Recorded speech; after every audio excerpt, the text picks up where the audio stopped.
Kalau puasa waktunya siang atau malam? Siang. Ingat ya, terangkan pada anak kita yang baru tumbuh berkembang ya. Nah, puasa ya, mah boleh nggak puasanya malam aja? Masya Allah, biar tidur subuh buka gitu kan. Masya Allah, sampaikan siang untuk puasa. Baik, sedangkan Sya'ban bulan beramal. Kalau siangnya puasa, malamnya apa yang dilakukan? Baik, kita tanya dalil dia. Maka para ulama-ulama salaf dulu, bahkan sejak zaman Nabi SAW, bahkan Nabi melakukannya, sahabat mengerjakannya, tabi'in menunaikannya, ulama menggarisbawahinya. Apa yang dilakukan? Mereka menghidupkan malam-malam Sya'ban dengan ibadah. Malam-malam Sya'ban, apalagi kalau sudah masuk ke pertengahannya sampai akhirnya, karena mereka merasa waktunya sudah mau berakhir, mereka hidupkan terus pertengahannya, akhirnya dan seterusnya. Tapi apa amalannya? Setidaknya ada 3 amalan untuk di malam-malam Sya'ban. 1, sholat, memperbanyak sholat. 2, berinteraksi dengan Al-Quran, tilawah Al-Quran, mau baca, mau pahami kan, mau menghafal, merajaah, mengulang, silakan. 3,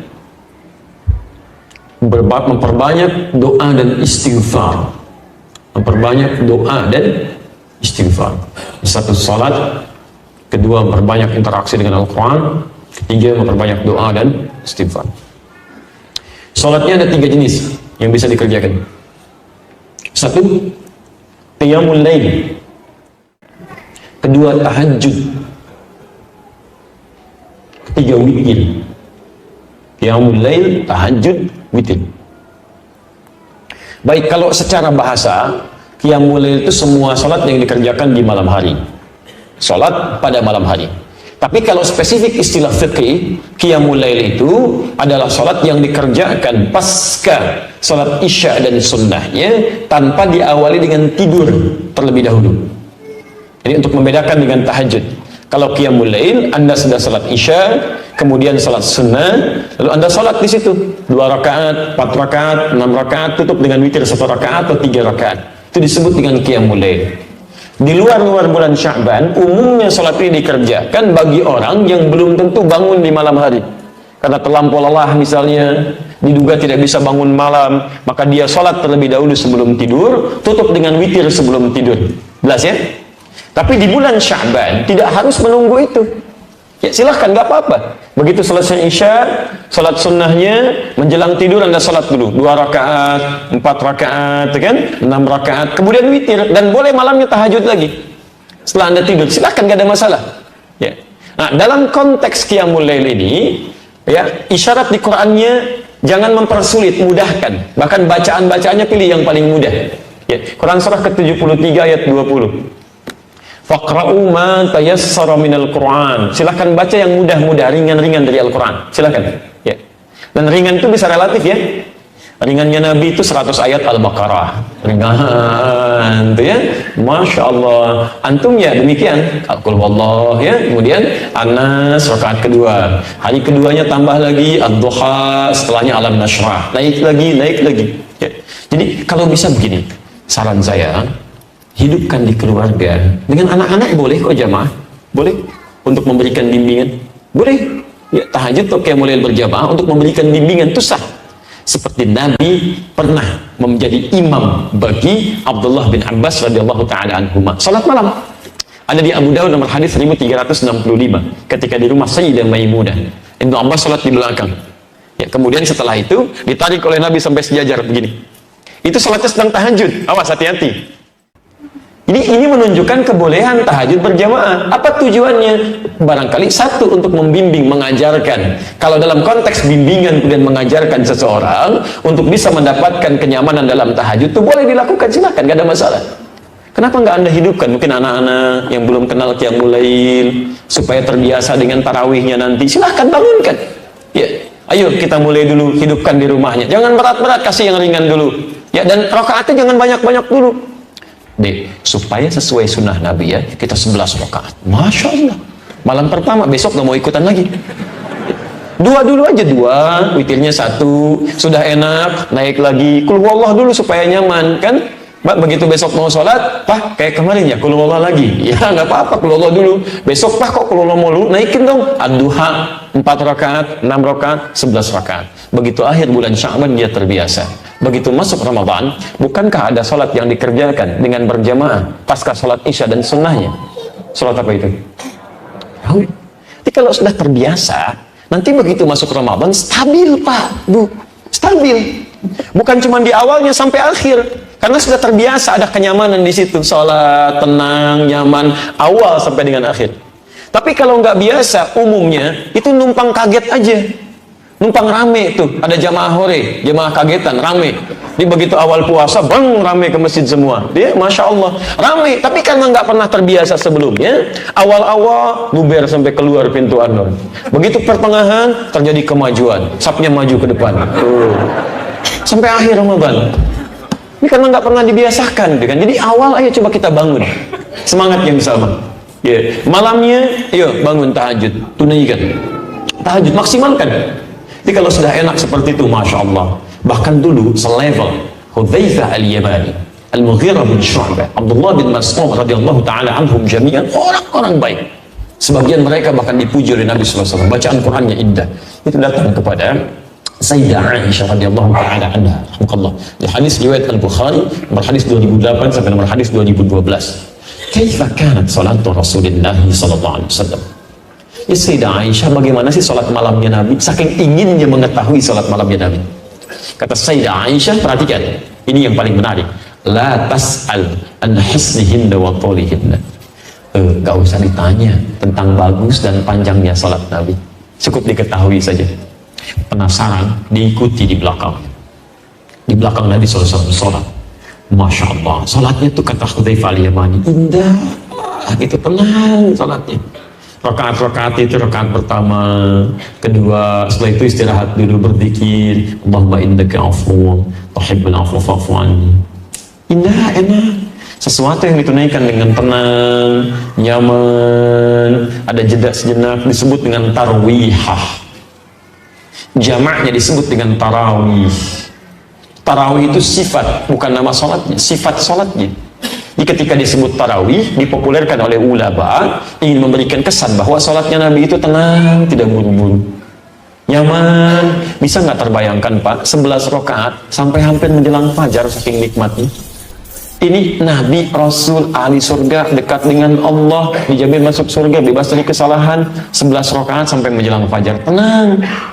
Ini Anda Nabi bukan, Rasul bukan, belum jadi ahli surga, belum tentu dekat dengan Allah, 23 rakaat, 7 menit. Allahu Akbar, Allahu Akbar, Allahu Akbar, aku luar biasa. Lebih soleh daripada Nabi gitu kan. Ya, maksudnya cepat sekali gitu kan, itu kan luar biasa. Tarawih itu ya begitu tenang. Ya, dan yang dibaca berapa? Masya Allah, saking nikmatnya. Kata Hudzaifah al-Yamani, saya pernah di belakang Nabi, rakaat pertama 100 ayat Al-Baqarah. Itu pun bukan baca biasa. Begitu berhenti di ayat-ayat tentang surga, berdoa supaya umatnya masuk surga. Begitu berbahas tentang, baca tentang ayat-ayat neraka, menangis memohon supaya umatnya dibebaskan dari adab. Ya, ada kenikmatan dalam sholatnya. Bahkan Masya Allah pernah di belakang Nabi, dikira 100 ayat Al-Baqarah selesai, ternyata nyambung semuanya Al-Baqarah 286. Rakaat pertama dikira akan ruku, kata Abdullah bin Mas'ud, ternyata Ali Imran disambungkan sampai 200 ayat. Dikira akan ruku, ternyata ke An-Nisa 176 ayat, 5 juz 4 halaman baru ruku. Besoknya nggak pada ikutan lagi. Bukan capek, tapi kata Abdullah bin Mas'ud, bukan capek, saya sering menduga, katanya. Ini saya jadi berprasangka pada diri saya, jadi sering menduga, jadi nggak enak sama Nabi. Ini sekarang bukan rukunya. Nikmat, mereka sudah biasa sholat malam. Bahkan Abdullah bin Mas'ud, Abdurrahman bin Auf, Uthman bin Affan disebutkan di kitab At-Tibyan karena Imam An-Nawawi. Saya punya terbitan Darul Kutub Al-Islamiyah warna merah marun, halaman 38, ya, paragraf pertama bagi 1 sampai 2, posisi paling kanan sebelah atas. Itu mereka sepeninggal Nabi menikmati sholat tahajud sampai hatam Quran. Semalam hatam Quran. Diberikan keberkahan waktunya oleh Allah Subhanahu wa taala. Nah, jadi Bapak dan Ibu sekalian, ayo kita hidupkan malamnya. Ayo kita hidupkan. Makanya malam-malam Sya'ban itu ulama menghidupkan waktu malamnya. Silahkan cek. Anda buka kitab Syekhul Islam Ibnu Taimiyah, Majmu' Fatawa, juz ke-23, halaman 123. Ya, disebutkan dengan redaksi berbeda, substansi yang sama di kitabnya Syekh Ibnu Mulaqin Asy-Syafi'i atau Mulaqin Asy-Syafi'i di kitab At-Tawdih, halaman 444. Itu Masya Allah, ulama-ulama salaf dari zaman sahabat, tabi'in dan setelahnya itu selalu menghidupkan malam Sya'ban, pertengahannya apalagi sampai ke akhirnya, karena merasa bahwa ini akan berakhir nih, jarang-jarang bisa dihidupkan. Ada yang salat tahajud, qiyamul lail, baca Quran, Masya Allah, dihidupkan oleh mereka, ya, dihidupkan. Dan ada yang memanggil ayo orang lain untuk ikut sama-sama hidupkan malamnya. Ya, bukan dalam konteks ikut mengadakan ini itu, bukan, ya, tapi dalam konteks menghidupkan malamnya. Diajak orang lain, ayo coba hidupkan. Ada yang ke masjid, ada yang di rumah, ya, baca Quran macam-macam, ada yang yasinan, ada yang baqarahan, Ali Imranan, An-Nisaan, ya, Al-An'aman, Al-A'rafan. Ya. Ini tidak harus Anda batasi. Malam nisfu Sya'ban, pertengahan Sya'ban, ini sunnahnya cuma yasin aja ya, sekian kali, yang lain tidak. Itu tidak tepat. Silakan Anda mau baca ayat apa saja, silakan. Gak ada masalah di sini. Anda baca Yasin, silahkan. Al-Baqarah, silahkan. Ali Imran, silahkan. Silahkan populerkan. Nanti antum mau baca apa? Saya Baqarahan, Masya Allah. Antum Ali Imranan, Masya Allah. Antum Al-An'aman, Masya Allah. Yang soal apa? Yasinan. Sudah selesai.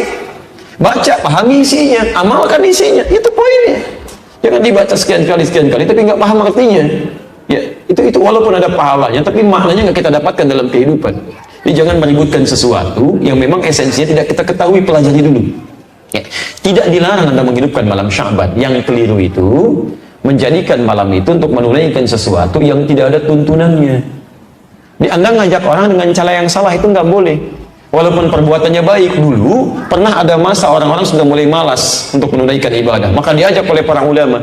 Tapi sebagian ada yang mengajak dengan cara yang salah, memunculkan hadis-hadis yang tidak dikenal riwayatnya. Ya. Pernah dengar ini, orang sholat di malam pertengahan Sya'ban, nisfu Sya'ban, sholatnya 100 rakaat, kan?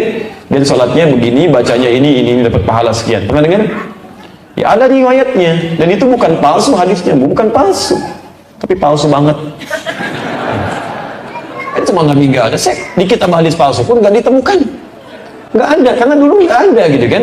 Jadi Anda tidak dilarang kalau ingin menghidupkan malam Sya'bannya, tapi tidak harus melakukan sesuatu yang tidak ada dasar dalilnya. Itu aja poinnya. Ya, kalau ingin menunaikan ibadah silakan, gak ada masalah. Bahkan Syekhul Islam Ibnu Taimiyah mengatakan orang-orang mulai ke masjid, ada yang berjamaah sholatnya malamnya, tapi hanya sesekali, bukan berarti dirutinkan begitu, tidak. Ya, jelas ya? Baik, jadi hidupkan malamnya, hidupkan siangnya. Baik, kalau sholat malam waktunya kapan? Masa siang? Sholat malam pasti malam. Gak ada sholat malam siang, kan? Makanya tahajud itu malam, qiyamul lail itu malam, witir itu malam. Kalau siang apa tadi? Puasa. Siang puasa. Aduh, cepat ingat, lambat lupa. Cepat ingat, cepat lupa. Lambat ingat, lambat lupa. Lambat ingat, cepat lupa. Ini agak repot ya. Baik, teman-teman, di penghujungnya, puasa siangnya, malam ibadah malam. Sekarang ada nggak ibadah yang ditunaikan tidak terikat waktu, bisa siang malam? Apa itu diantaranya? Ini bahasan terakhir kita, dan di sini kita berhenti dalam kajian kita di pertemuan duha ini. Tuntunan yang terakhir yang tidak dibatasi dengan waktu, bisa siang bisa malam. Memperbanyak sedekah. Memperbanyak sedekah. Apa artinya sedekah? Ya, baik ya, sudah dipahami ya. Baik. Sedekah artinya bukan Allahu a'lam. Sedekah artinya kullu ma'rufin sedekah. Setiap kebaikan yang mampu dilakukan itu namanya sedekah. Semua jenis kebaikan, ya, nama umumnya disebut dengan sedekah. Apapun itu. Ya, ini kita lihat. Jadi kalau kita bisa mengerjakan kebaikan-kebaikan yang dampaknya bisa meluas, maka dalam istilah fikih termasuk nanti di Quran, di hadis, namanya disebut dengan sedekah. Jenisnya ada 4. Silahkan nanti Anda bisa berpeluang memaksimalkan ini, baik siang atau malamnya. Dan biasanya Allah akan kasih peluang, mau siang mau malam, ada aja. 1, sedekah dalam bentuk harta. Contoh pertama dalam bentuk harta, misal zakat. Ya. Kewajiban terkait harta benda Bila mencapai jumlah tertentu, nisab tertentu, dengan masa tertentu, haul, keluarkan. Ketika Anda mengeluarkan zakat, itu pola pengeluarannya, kebaikannya disebut dengan sedekah. Quran surah 9 ayat 60. Innamas sadaqatu lil fuqara wal masakin wal 'amilina 'alayha wal mu'allafati qulubuhum wa fir riqab wal gharimin wa fi sabilillah wa ibnis sabil. 8 golongan. Ketika Anda keluarkan zakat ke 8 golongan ini, itu disebut dengan sedekah namanya. Dan jamak kalimatnya sedaqat. Kenapa dijamakkan? Karena zakat itu akan berdampak kebaikan yang sifatnya meluas, dibutuhkan jamak banyak orang. Makanya orang lupa pun diminta diingatkan, bahkan ambil. Ya. Ambil Quran surah 9 dari ayat 103 itu. Khudh min amwalihim sedekah. Ambil dari sebagian harta mereka sedekah, yang dimaksud zakat. Jadi kalau Anda punya kewajiban zakat sampai di bulan Sya'ban ini, awas, hati-hati. Kenapa banyak digalakkan? Supaya menghambat sebagian pemikiran orang-orang tertentu yang berpikir ingin memberikan zakatnya di Ramadan saja. Ya, karena ada sebagian kalangan menilai karena Ramadan dilipat gandakan pahala, tunda zakat walaupun sudah ada kewajiban, dia tunda sampai Ramadan. Bahkan Ramadan pahalanya melimpah. Kita zakatnya Ramadan aja, Pak, jangan Sya'ban. Oh iya, Mak ya. Baiklah kalau begitu Ramadan. Masya Allah, Pak, semenit sebelum Ramadan tiba, meninggal. Kalau sudah meninggal, apa yang mau disalurkan? Bahkan nanti minta kepada Allah supaya diberi kesempatan lagi. Ya, silakan anda cek di surah Al-Munafiqun, kan? Surah 63 ayat 9 sampai 11. Fa'asaddaqa wa akum minas salihin. Ya Allah, beri saya kesempatan sejenak untuk kembali untuk menyalurkan sedekah saya dan mengerjakan kebaikan-kebaikan. Hati-hati. Jadi kalau memang ada kewajiban zakat tiba di bulan ini, maka mulai bikin menunya. Besok kita berzakat nih. Memang tidak harus dihabiskan. Lihat bagaimana kuota-kuotanya, bagian-bagiannya mustahiknya, sesuai porsinya diberikan. Kalau ada kelebihan di Ramadan, bergabung dengan zakat selanjutnya, tata kembali. Tapi tidak harus ditahan, keluarkan. Jelas ya? Baik, dan pahalanya banyak, disebut-sebut namanya itu si fulan, Masya Allah membagi hartanya, dia pergi ke sini, pergi ke sini, pergi ke sini. Seperti dilakukan oleh sahabat Abu Bakar Siddiq radhiyallahu ta'ala anhu. Dalam 24 jam sambil bekerja, beliau punya menu tuh. Hari ini kemana. Kedua, tidak semua orang bisa zakat. Karena dalam konteks harta yang mungkin terbatas, tidak mencapai nisab. Ustaz, kalau saya punya uang cuma 1.000, 10.000, ya 20.000, saya pengen beramal juga dalam bentuk harta, apa poinnya? Maka Anda bisa menempuh yang kedua, namanya infak. Infak. Karena infak itu tidak dibatasi dengan jumlah tertentu, kuota tertentu, waktu tertentu. Anda bisa keluarkan baik dalam keadaan lapang, luas, ataupun sempit, terbatas tertentu. Quran surah 3 ayat 134. Alladzina yunfiquna fis sarra'i wad dharra. Ada orang-orang yang gemar berinfak dalam keadaan lapang ataupun sempit. Masya Allah. Silakan hidupkan. Ya, apa saja boleh. Dan mohon izin ya, mohon maaf saya ingatkan bahwa infak itu tidak harus dalam bentuk uang, bentuk materi, pakaian, makanan, macam-macam yang bermanfaat dalam kehidupan. Silakan, nggak ada masalah. Misalnya berbagi, ini ada aqua dikasih snack gitu kan, Masya Allah. Ada orang datang, Anda belum kebagian gitu kan, Anda ada snacknya 1, begitu dibuka kuenya 3, Anda bagikan, akhi silahkan gitu kan, Masya Allah. Itu infak tuh, ya, itu infak, itu indah gitu kan, silahkan, nggak ada masalah, praktekkan. Itu bagian dari hal yang dituntunkan salah satunya. Kemudian teman-teman sekalian, bisa juga kita pahami begini, hati-hati, di Quran teori infak dibagi 2 bagian. Satu, infak wajib. Hati-hati ya, infak wajib. Quran surah keempat ayat 34. Posisi paling kiri sebelah atas. Yaitu infak suami atau ayah kepada istri dan keluarganya. Ar-rijalu qawwamuna 'alan nisa bima faddalallahu ba'dahum 'ala ba'din wa bima anfaqu min amwalihim. Laki-laki suami itu, para ayah, diberikan kelebihan oleh Allah untuk memimpin rumah tangga, plus punya kemampuan, diberikan perangkat untuk mendapatkan nafkah. Nafkah itu singkatan dari infak yang akan diberikan pada keluarganya. Nah, di bulan Sya'ban Pak, sunnahnya tingkatkan, tambah infaknya. Jangan senang dulu Bu ya. Itu suasana tertentu. Baik, kita Pak, saya arahkan dulu ya supaya tidak salah ini dalam pengeluarannya. Tapi pulang-pulang ke rumah, Papa, kata Ustaz Adi, Masya Allah, saya yang salah gitu kan. Baik, yang dimaksud di sini, infak dimaksud di sini persiapan menuju ke Ramadannya. Dicek dalam konteks Sya'ban ini, tingkatkan, maksudnya apa? Lihat, kan Ramadan tuh banyak peluang-peluang untuk meningkatkan kebaikan dengan ibadah. Ada tarawih, sholat, cek mukena istri, barangkali sudah hampir 1 tahun belum diganti.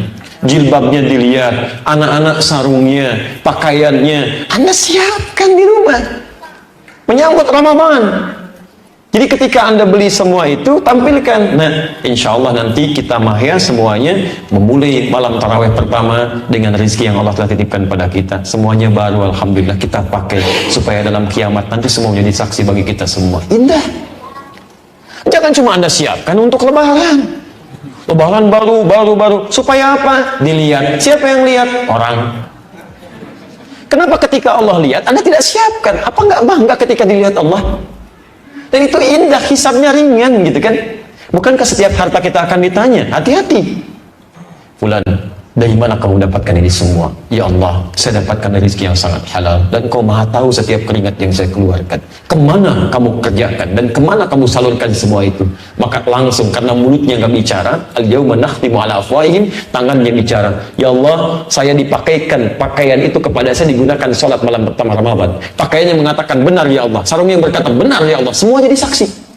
Enak ketika Anda punya segala hal digunakan untuk ibadah, itu indah. Ya, rizkinya ditambah. Quran surah 14 ayat 7. La in syakartum la azidannakum. Di hari kiamat ringan hisabnya. Nah, kalau punya pakaian baru dipakai apa? Oh, jangan. Masya Allah, nggak apa-apa ya. Begitu kiamat terjadi, Masya Allah hisab. Dari mana kamu dapatkan semua ini? Dari rezeki yang sangat halal ya Allah. Engkau maha tahu setiap keringat yang keluar dari hamba. Kemana kamu gunakan? Undangannya. Kenapa saya undang kamu, kamu tidak pakai? Mau jawab apa? Cuma siapkan, itu yang dimaksudkan. Mushafnya, ayo galakan lagi. Kan biasanya saat Ramadan sering kita baca Al-Quran. Jangan-jangan begitu mau baca nggak ada mushafnya. Begitu mau belajar nggak ada bukunya. Itu infak tuh ke situ arahnya. Bukan hari ini menu kita bukannya ini, besok sahur menunya begini. Ayo Pak, tambah lagi dong. Masya Allah. Seharusnya puasa itu membuat kita lebih hemat, bukan lebih boros. Puasa membuat kita lebih terarah, bukan lebih bias orientasi. Ini yang harus diluruskan. Halo, Ibu sepakat? Baik ya, Bapak mau kena ya, pulang ke rumah tuh. Bapak juga sama, itu tingkatannya ke situ arahnya. Jelas ya? Bisa tuh infak. Kemudian kalau itu sudah terisikan, baru yang sunnah. Sunnah itu bisa bebas, silahkan luas sekali. Tapi dahulukan yang 5 hal ya. Di Quran surah kedua ayat 215, posisi paling kanan sebelah bawah. Jadi kalau mau infak, silahkan terbuka luas, tapi tolong dahulukan 5 hal dulu. Ya, wa yas'alunaka madza yunfikun, mereka bertanya apa yang diinfakkan. Qul ma anfaqtum min khair, katakan kalau mau infak yang baik-baik. Pada siapa? 1, maaf, lil walidain, orang tua dulu. Mohon orang tua ya. Perhatikan dulu, sebagaimana orang tua perhatikan Anda. Masya Allah, waktu kecil itu, bahkan sebelum lahir, bajunya udah dicarikan, Pak. Carikan bajunya yang bagus, yang kelihatan indah. Kadang-kadang sebagian orang tua nyarinya susah, gitu kan. Jual ini dulu, jual itu dulu, nyangkul dulu, hanya untuk memberikan pakaian terbaik. Masa setelah Anda dewasa, punya segalanya, untuk Ramadannya aja belum bisa memberikan sesuatu, padahal Anda sudah luar biasa cukupnya. Coba menabung. Saya itu nabung, gitu, Masya Allah. Masih ingat saya. Ya. Nabung, saya pulang itu dari pesantren. Saat ibu saya itu sedang jemur pakaian, ya. Senyum dari jauh itu. Setelah ayah meninggal, semua 97 saya masih ingat ke pulang. Senyum, saya datang, Masya Allah, saya cium tangannya, tapi saya kaget. Ini pakaiannya kemana? Kenapa begini? Gitu. Ada pakaian yang tidak layak menurut saya. Gitu. Kan padahal sebelum saya masuk pesantren pakaiannya bagus-bagus, baik dan sebagainya. Saya pergi ke dalam, saya bongkar pakaiannya dia. Gak ada yang bagus-bagus. Ya. Ya, hiasannya sudah nggak ada. Saya tanya kakak saya yang perempuan nomor 2. Ini kenapa pakainya begini? Kuat. Terus saya diam, saya nangis luar biasa saat itu. Saya disampaikan bahwa sudah sejak kita sekolah, itu mama diam, tidak memberikan apapun, informasi apapun, tapi beliau menjual semua pakaian terbaiknya, perhiasan terbaiknya. Kami nggak ada yang tahu sama sekali. Dia taunya punya uang saku setara dengan yang lainnya. Ibu saya tanya kawan-kawan saya, tanya yang sudah di atas rating saya, berapa uang saku dalam sebulan biasa normal, supaya anak mendapatkan uang saku yang sama. Nggak ada keluhan di situ. Ternyata baru tahu kalau di rumah makan itu cuma nasi, maaf, pagi-pagi mau berangkat cuma pisang goreng, kemudian minum kopi, ditahan sampai malam baru makan nasi. 150.000 dalam sebulan. Dalam suasana Masya Allah, itu sedang krisis macam saya nangis jadi. Saya minta kepada Allah, saya akan ganti baju ibu saya dengan kain ihram untuk haji. Saya berangkat ke Libya, Masya Allah, di situ saya berdoa. Saya tabung Pak, saya bayangkan jerit payahnya, darahnya, tangisannya, macam-macamnya. Terus setiap dapat uang saku, saya masukkan celengan, masukin. Saya doa, ya Allah, ya Fattah, ya Fattah, ya Fattah. Ibu saya begini, beri kesempatan ya Allah. Sampai tiba-tiba 2010, saya ditelepon, masih ingat saya bulan Februari. Ustaz dapat undangan Ustaz ya untuk nanti berangkat haji ya, jadi tugas di sana, tugas dari pemerintah. Saya langsung telepon ibu saya, insya Allah mah kita haji tahun ini 2010. Ibu saya senyum dari jauh, saya rasakan itu, gimana haji, dari mana biayanya, ketika saya bilang insya Allah bisa. Saya nabung berapa yang dibutuhkan, sekian, porsinya 25 juta. Saya beli celengan, saya berdoa kepada Allah, setiap dapat uang saya masukkan. Ternyata bulan Juli ya, sepekan sebelumnya mesti kami setorkan itu. Saya buka celengan. Begitu dibuka Pak, alhamdulillahirabbil alamin. Butuh berapa tadi? 25 juta. Saya buka 1 juta. Doa lagi, ya Allah, ibu saya merawat saya, ibu saya gini, ibu saya mirip saya, ibu saya nengok saya di pesantren. Nangis kita minta sama Allah. Tiba-tiba 3 hari sebelum pendaftaran datang, saya nggak pernah cerita, datang orang nyampaikan, Ustaz ibunya mau haji, biarkan kami saja nanti yang kemudian mengurus segala persiapannya. Daftar, selesai. Kisah belum berhenti. Begitu sudah didaftarkan, telepon lagi. Nah, alhamdulillah sudah daftar, Masya Allah. Kapan mah? Berangkat insya Allah 2013. Saya 2010. Saya bilang berangkat insya Allah 2010. Apa jawab ibu saya? Tidak. Kalau memang Allah tetapkan 2013, Mama nggak mau ngambil hak orang lain. Saya bilang bukan ngambil hak orang lain. Mungkin nanti ada peluang-peluang orang mundur kejadian tertentu, Mama bisa masuk ke situ. Daftar aja, bismillah. Begitu daftar, kita berdoa lagi. Anda tahu apa yang terjadi? Ramadan saya ingat betul, malam ke-27. Kami sedang ada acara di kampus. Saya sedang mengisi acara, sedang seminar, ada dekan, direktur, dan macam-macam. Tiba-tiba telepon berbunyi. Saya lihat ibu saya langsung pamit ke rektor, ke macam-macam, ke belakang masjid. Saya terima, saya nangis hari itu. Saya bersyukur pada Allah. Mama bisa haji katanya. Mama bisa berangkat. Kok bisa, saya bilang. Saya cek lagi, ternyata tahun itu ada penambahan kuota. Ya, 1/1000, 1000/1. Jadi ke setiap 1000 penduduk muslim di satu negara punya data 1. Indonesia itu 220.000, yang tadinya 200.000 punya tambahan kuota 20.000. Termasuk ibu saya di situ. Nggak ada nyogok, nggak ada macam-macam, nggak ada segalanya, itu masih murni. Ya, nabung kami diberikan, belum selesai. Begitu sudah jadi mau berangkat, koper nggak datang-datang. Mama gimana ini? Kopernya belum ada. Jangan-jangan masuk kota begini. Sudah, bismillah, ada insya Allah. 3 hari sebelum berangkat, 2 hari baru ada koper. Lebih besar dibandingkan dengan jamaah yang lain. 30 kilo isinya. Masuk. Kemudian cek kesehatan. Orang lain udah nunggu-nunggu, beliau turun dari angkot. Begitu turun, namanya disebut duluan. Sebut duluan namanya. Datang ke situ, cek, sehat semuanya. Anda tahu apa yang terjadi? Begitu sampai di Mekah, saya ikuti ke maktabnya. Saya lihat dari belakang. Saya nggak pernah panggil. Masya Allah, indah. Saya ya Allah, terkabul saya. Saya pakai baju yang ya. Masya Allah. Saya diamkan turun dari lift. Saya lihat, ya. Senang. Begitu jalan, baru saya langsung tangannya. Saya katakan, labbaik Allahumma labbaik. Labbaik Allahumma labbaik. Indah gitu. Kenapa Anda tidak melakukan yang sama? Anda bisa menabung. Jadi kalau Anda belum bisa membalas jasanya, sekaligus setidaknya doakan gitu kan. Itu indah. Dan Allah akan berikan keberkahan dalam kehidupan Anda. Ya, saya kadang-kadang heran ya, ada anak Masya Allah mobilnya bagus, macam-macam, dan pakai ini, pakai itu, ibunya sendiri mengemis-kemis gitu kan. Anda ini gak mikir apa? Ya itu Allah terletak pada orang tuanya. Apa Anda gak bisa berikan walau cuma doa macam-macam? Ibu Anda meninggal, Anda sedekah atas namanya. Bapak Anda wafat, sedekah atas nama-namanya. Atas namanya silakan berikan. Beli mushaf modal 50.000, simpan di masjid. Ya, niatkan untuk orang tua Anda, tidak harus dikasih foto, biarkan aja gitu kan. Begitu orang baca, pahala mengalir. Itu indah gitu kan. Itu Quran surah ke-46 ayat 15. Ada semua di situ. Nah, jadi ada kebaikan-kebaikan orang tua, akrabin, kerabat terdekat. Lihat anak paman, anak bibi, anak adik Anda dan sebagainya. Dan yatama, orang-orang miskin, masakin, ya maaf, orang yatim, masakin, orang miskin, dan yang terakhir ibnu sabil, orang yang kesulitan. Ya, orang yang kesulitan dalam bekalnya. Tidak harus dalam perjalanan ya. Ya, karena ada orang juga yang kiasnya sama, analoginya sama. Dia kesulitan bekal, tapi tidak dalam perjalanan. Jadi mau jalan pun susah. Palestina, Syria, di Irak, Afghanistan, di Rohingya. Jangankan mau jalan, di dalam aja susah dapat bekal. Itu yang kita coba maksimalkan. Itu infak. Baik, dari mana taunya infak bagian dari sedekah? Quran surah kedua ayat 264. Posisi paling tinggi sebelah bawah.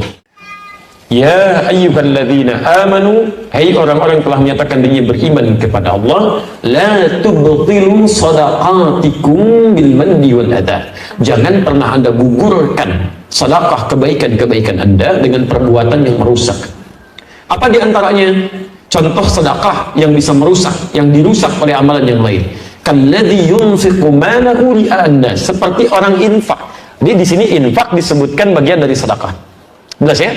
Jadi infak bagian dari sedekah yang pahalanya luas. Ya, tapi ada orang ria, sayang ri'an-nas, karena ria habis semua amalannya. Maka dari itu, ayo kita maksimalkan. Kalau ada titipan harta benda, silahkan gunakan untuk berinfak salah satunya, dan tidak harus dengan uang, dengan makanan. Ya. Ayo hadis-hadisnya dipraktekkan ya, cuma jangan jadi teori saja. Jika Anda memasak masakan kemudian baunya sampai ke tetangga, maka bagilah masakan itu walaupun cuma kuahnya. Kalau masak kuah, ya kalau masak isinya bagi dengan isinya gitu kan. Oh, saya ingin mempraktekkan hadis Nabi. Kuahnya kasih tetangga, dagingnya makan sendiri. Tidak, hadis itu ingin berbicara kalau Anda masak kuah saja, supaya tidak ada dugaan yang salah di tetangga Anda. Dulu tetangga kita masak opor ya, nggak bagi-bagi, padahal cuma kuah opor. Ya isinya singkong gitu kan. Jadi supaya nggak salah duga di situ. Ya bagi, ya ayo hidupkan. Kalau Anda bahkan punya tanaman, gitu kan, ada buahnya, bagi dengan tetangga. Apalagi kalau buahnya itu merambat ke tempat tetangga Anda. Itu hak bersama. Awas hati-hati. Kemarin kami olahraga ya di hari Jumat, kemudian makan kelapa muda itu. Ya, tubuhnya di jalan. Saya uji pemiliknya. Itu punya siapa? Saya senang sekali jawabannya, Masya Allah. Itu hak bersama Ustaz, karena tumbuhnya di jalan. Kalau yang nanam si fulan. Benar. Jadi kalau tumbuh di wilayah umum, itu hak bersama. Kita nggak boleh marah. Termasuk Anda punya tetangga, walaupun tetangga Anda non-muslim. Anda muslim, punya buah mangga, buahnya merambat ke tempat tetangga begini, itu hak musyarak, hak bersama. Nggak boleh Anda marah. Kalau bisa jadikan bahan dakwah, sampaikan pada tetangga Anda. Pak, ya Bu, ya Pak, itu ada mangga merambat ke tempat Bapak. Oh iya, mangganya Bapak. Bukan Pak, itu bukan mangga saya, itu mangga kita bersama. Sepanjang itu merambat ke tempat Bapak, Bapak boleh ngambil dari situ, nikmati, silakan. Gak usah minta izin Pak ya. Kok begitu? Itu ketentuan Pak dalam ajaran kami di Islam. Di Islam itu kalau ada bersamaan, kita harus berbagi, dan itu hak bersama. Masya Allah, bagus ya ajaran Islam. Pak diambil, pelajari, mungkin dia masuk Islam, mungkin jadi bagian dari hidayah. Besoknya ayam kita ke tempat dia, Masya Allah, langsung dia masak kan, undang kita lagi malamnya. Masya Allah, Pak, sebagai balas yang kemarin kami mau makan malam ini, datang ya. Masya Allah, begitu makan enak betul Pak ayamnya. Ayam Bapak main ke saya. Pokoknya ada aja lah. Baik, ini harta. Kalau nggak ada harta pakai tenaga, ya.